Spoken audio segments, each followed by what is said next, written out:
Lumumba, a prominent Kenyan lawyer and Pan-Africanist, is a strong advocate for African unity and collaboration. His views on Africa working together are deeply rooted in the ideas of Pan-Africanism, which emphasizes the need for solidarity among African nations to overcome common challenges and achieve self-reliance. Here are key aspects of the perspective. Watch and pay attention.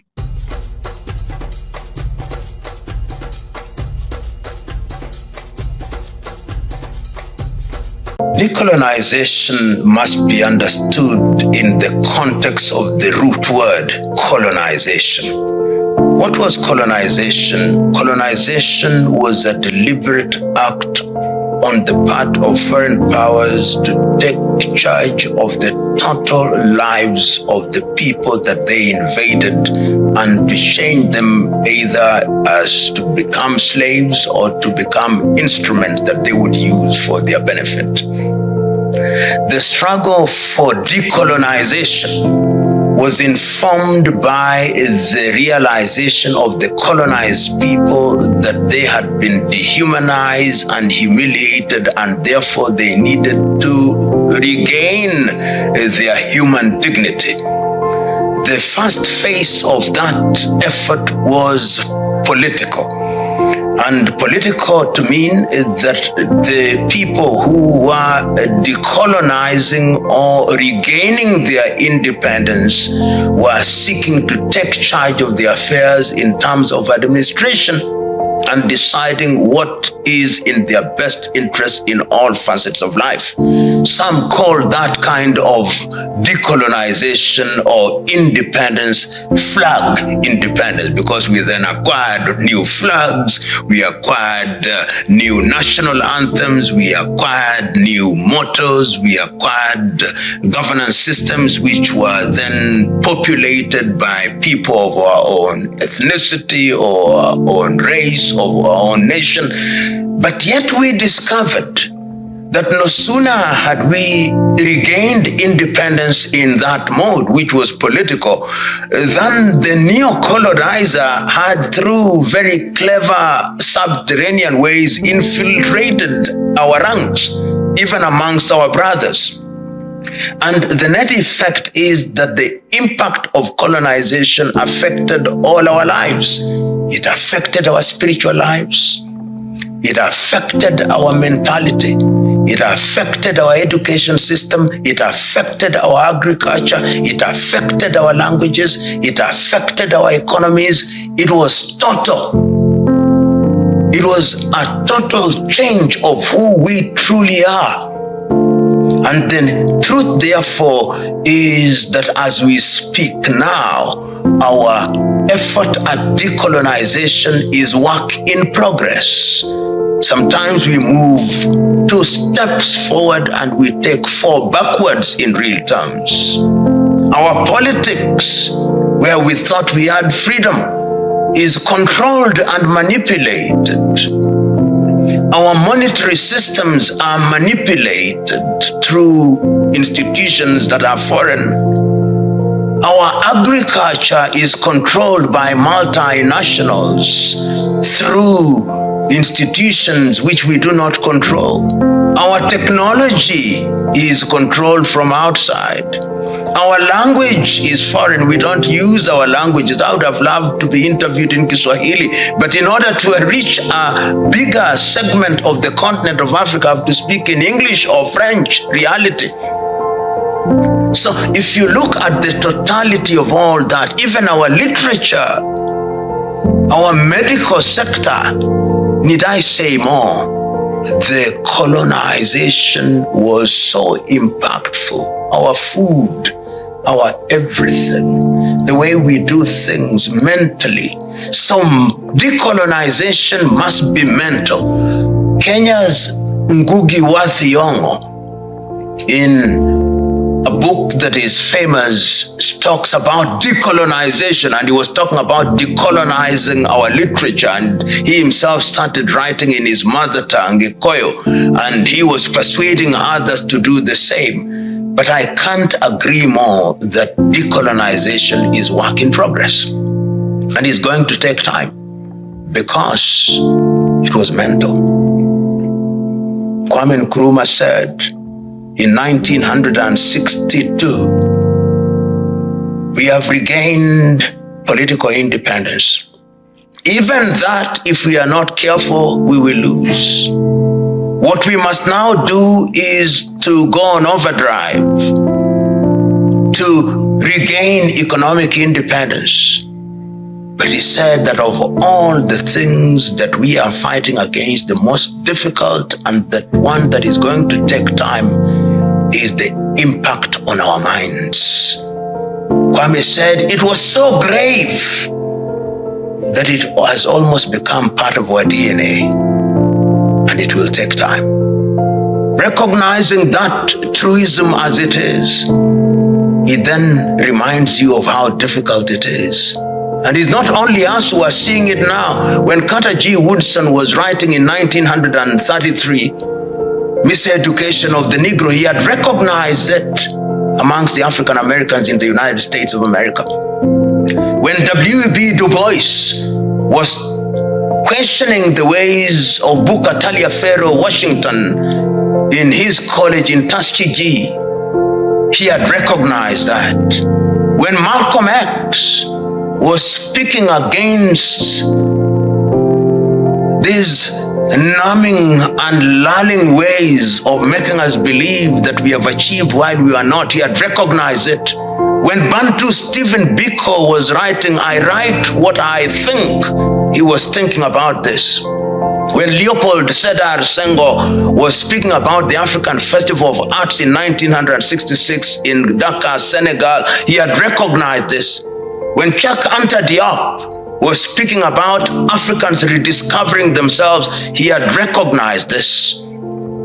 When Kimba Vita in the Congo was creating her own religion and saying that Christ came from Congo, and when Simon Kimbangu was doing the same in the Congo, he had recognized this. Decolonization is a process, not for the faint-hearted. Sometimes it is very easy, particularly when you generalize, to assume that every Caucasian is anti-African. That is not true.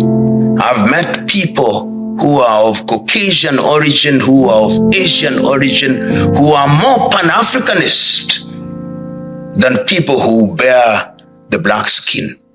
But when we speak generally, we are saying, when we talk about Europe and America, we are talking about the systems in the United States of America, the systems in Europe, in other words, institutions that are controlled by selfish politicians are created in a manner that they are designed to keep the black man at the lowest rung of the table. But I know individuals who have fought and are continuing to fight genuinely against discrimination, against humiliation of the black people. And those are the ones I describe as friends of goodwill. And those friends of goodwill must be encouraged and must be recruited to fight from us, because it is only when they see that this particular question affects even people who are of the white race, that the racist whites and racist Asians and racist Arabs, we don't say this as often as we should, will then recognize, and I repeat ad nauseum, that we are of one race. So black lives matter, but all lives also matter. This is what we must never forget. Because when we overemphasize Black Lives Matter, it is as if other lives don't matter. They all matter. All lives matter. The only reason why we are saying Black Lives Matter, because we have seen what happened to George Floyd. We have seen what happens to Black people. And we have seen the systemic way in which all these are articulated and executed. Even when one begins to talk about discontent, it must be given a historical context. Discontent is brewed when there is discrimination and injustice, and you can see it even when you trace the history of Europe and even outside of Europe. If you look at the Young Turks Revolution in Turkey in 1908, the Bolshevik Revolution in 1917, the French Revolution itself in the early days, the revolutions in France and the riots in France in 1958, the riots in 1968, the Tiananmen Square in 1980, the South Korean riots, the Sharpeville Massacre in 1966, the Soweto massacres in 1976, and one can go on. And then you can see what is now happening in France. The riots which have been ignited by that senseless killing by a police officer of a young 17-year-old who was not resisting, footages now demonstrate. It tells you that there was a volcano. And in the case of France, that volcano has been there for a long time. There have been migrants to France. If you go to cities such as Marseille, you will be surprised at the population of Moroccans, Aboriginal Moroccans and Algerians who are there.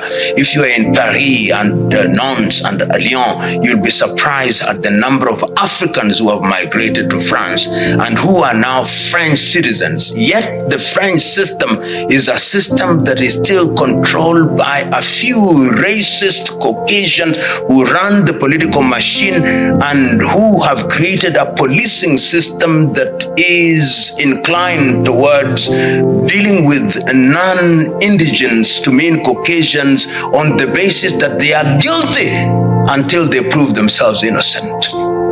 As long as that is the culture that dominates in France, then the riots are just about the logical outcome of it. For 5 days on, the country cannot operate. Of course, it pains one when individuals' properties are destroyed through looting and all, but it is the language, rioting is the language of the unheard. If you have been speaking loudly for a long time, then violence becomes the language of the unheard.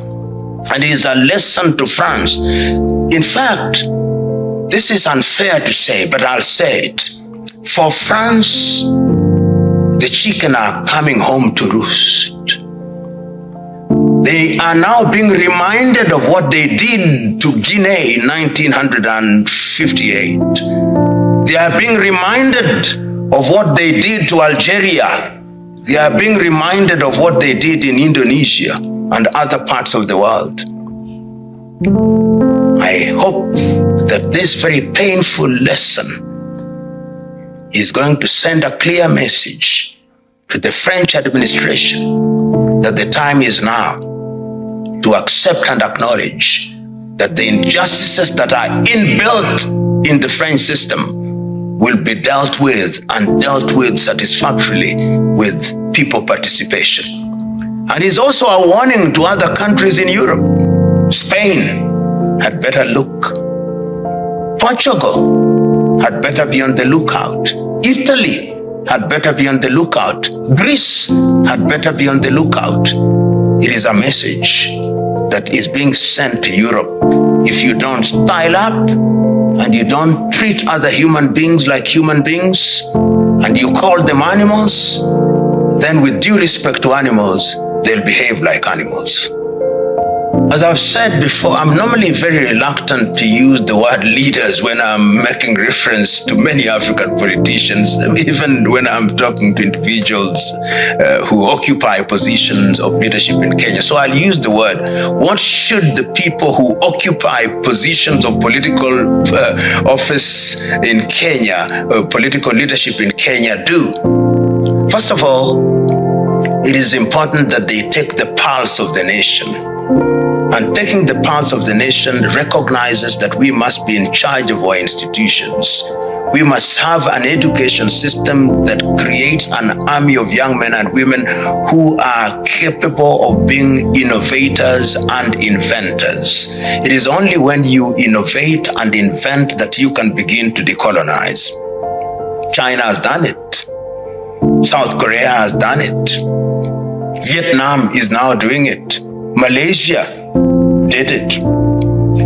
Because when you do so, you decolonize sectors of your economy. When you want to decolonize the agricultural sector, your universities must be universities which are teaching research and development so that your seeds don't come from Monsanto and Syngenta. When you decolonize your education system, you've got to create an education system where your STEM, science, technology, and maths are not funded by JICA from Japan. When you decolonize your technology companies must not be dependent on the backbone of technology that is operated from Germany. When you want to decolonize your politics, you must have a political system that is based on ideology, not ethnic mobilization. When you want to decolonize your economy, you cannot run an economy where your national budget is approved by IMF and World Bank. When you want to decolonize, you cannot run a currency which is controlled and which is dollar founded and which can be manipulated at any one time. When you want to decolonize, you must recognize that you can't have a military which is trained by your potential enemies. When you want to decolonize, you must have a culture which is founded on your value system. When you want to decolonize, your curriculum must be decolonized. And when you recognize that you are too small, then you must operate regionally. That is one of the things that we must do, so that in Kenya, one of the things that we should be giving a pride of place is East African community, which will create a confederation within East African community with a single currency, with a single market, with a customs union. And this will ultimately be blown up into an African system, which will have an Africa continental free trade area with all tariff and non-tariff barriers removed, and an Africa Agenda 2063. We must remove visas. We must become a good country in order to be good East Africans, in order to be good Africans, because that is the only way in which we are going to be decolonized. If we do it as alone, history has demonstrated not once, not twice, but times without number, that it is still the rule and the rule in the world. It is survival of the fittest and the dying of the least suitable. As individual countries, we are very weak. And we can only be strong if we unite. And our unity must be unity of purpose. I've said it before, and I say it now. And Nkrumah said it before me. Until the day that Africa acquires nuclear weapons, you will never be respected. History has demonstrated that you must deter others by telling them that you are capable of doing your worst. North Korea is feared by the world because it is assumed they have a nuclear weapon. Whether they have it or not is another debate. Pakistan, China, Russia. This is the reality of the world. We will not use it until you use it, but we have it. Decolonization. African country has achieved total decolonization. Those that have attempted to do so have been beaten to smithereens. Libya under Muammar al-Gaddafi tried. What did they do to him? They killed him. Burkina Faso under Thomas Isidore Sankara tried it. What did they do to him? They killed him. Ghana under the Osagie for Kwame Nkrumah tried it. What did they do to him? Removed him from power. Tanzania under Mwalimu Julius Kambarage Nyerere tried it. What did they do to him? They undermined his economy. Mozambique under Samora Moises Machel tried it. What did they do to him? They killed him. So whenever you try to decolonize in all spheres, the former colonizer turned policeman of the world or policemen of the world will take you out. And if they don't take you out, they recruit some from within your number. Chinua Achebe said in his book, Things Fall Apart, the white man was very clever. He came and cut the links and the things that kept us together, and he broke them, and things have fallen apart. And what they have now done, we have expelled them. But what I fear, our brothers whom they now work with, whom they have recruited, and who have our skin, speak our language, and are related to us, but they are working for them. The fifth columnists within our ranks, those are the most dangerous. No African country has decolonized. But working in unison and in unity, this is a battle that we must fight and win. And something is happening in the world today that is beginning to energize me.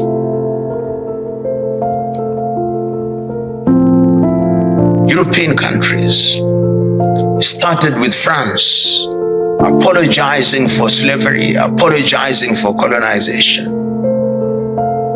Then came the Belgian Prime Minister, and recently the Belgian King in Suriname apologized. I'm waiting for the British, one of the worst colonizers, to apologize. I'm waiting for the Italians. I'm waiting for the Dutch. The Dutch did.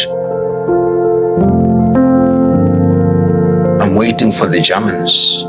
I'm waiting for them to apologize, because when they apologize, then they will begin to stop their diabolical and subterranean machinations of controlling us, even when we don't want to be controlled. It's work in progress. It is intergenerational work, but it's work that must be done from generation to generation. All languages must be celebrated. There are over 3,000 languages and dialects in the continent of Africa. There are languages across the whole world. But there is also wisdom in recognizing that not all languages can be deployed as languages of commerce and political discourse. Africa has recognized that, and progressively the African Union is recognizing that and has acknowledged that Kiswahili, which is an African language, has distinguished itself as a language capable of being a lingua franca. On the 5th day of July, every year we celebrate the Day of Kiswahili. So let us speak our languages, let us enjoy them, but let us begin to embrace Kiswahili as that language. Can we have any other language? Yes.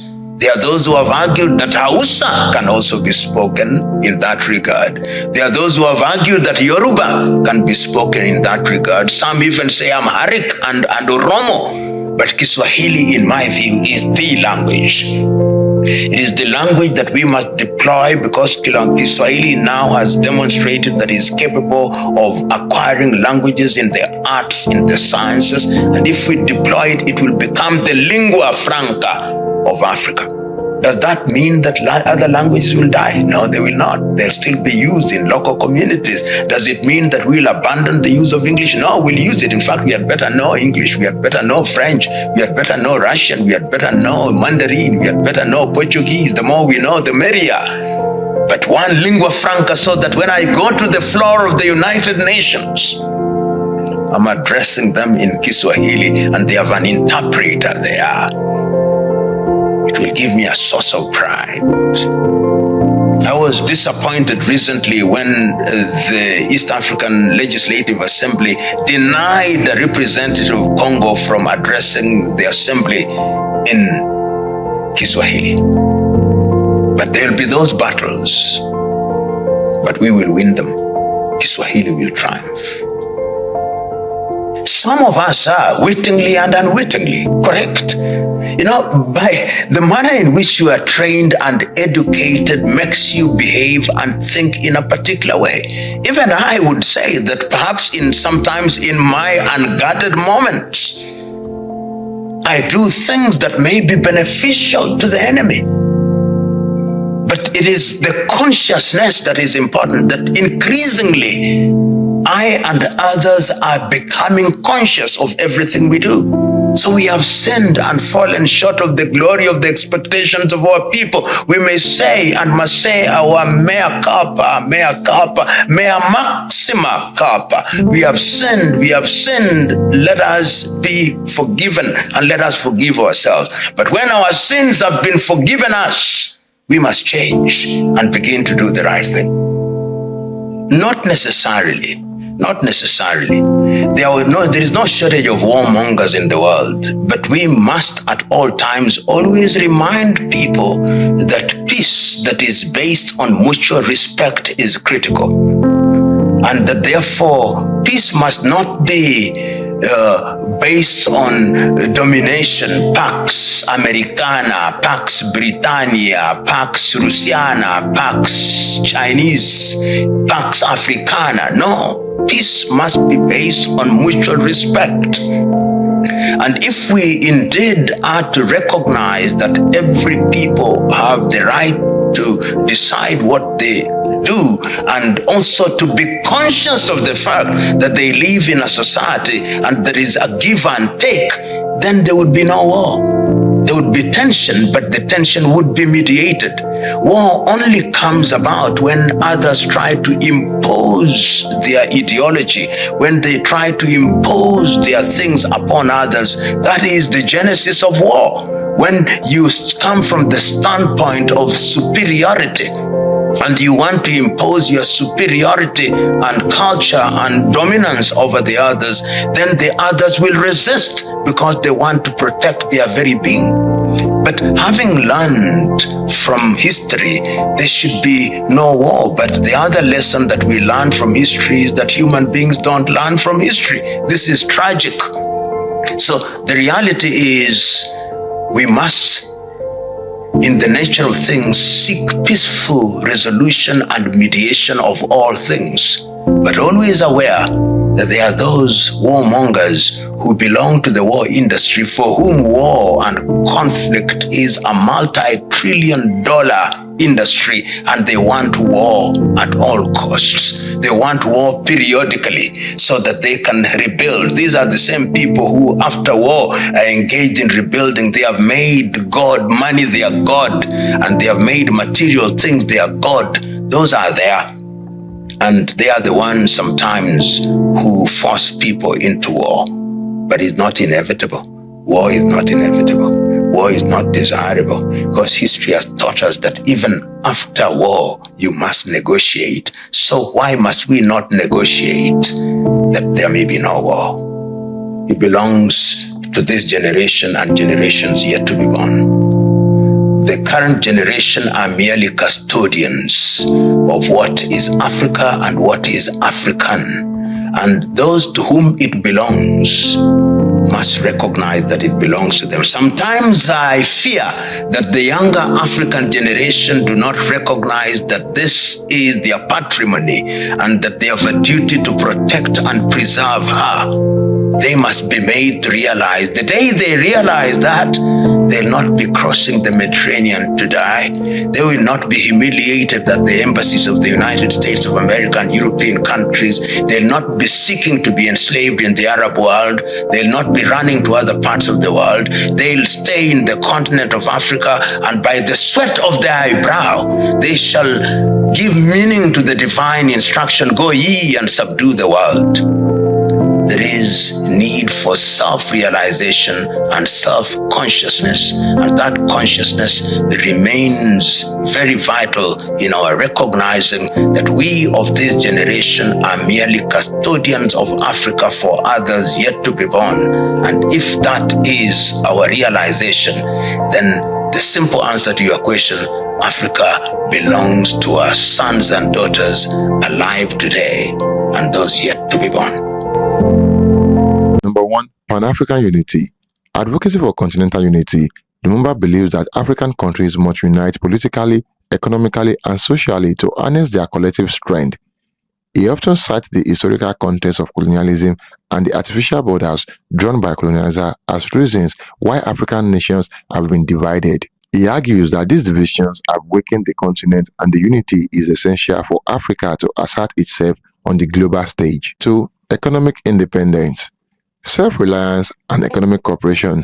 Lumumba stresses the importance of economic independence for Africa. He advocates for African countries to trade more with each other, reduce dependency on foreign aid, and invest in homegrown industries. By working together, African nations can create a strong internal market, develop infrastructure, and utilize their vast natural resources for the benefit of the continent. 3. Political collaboration.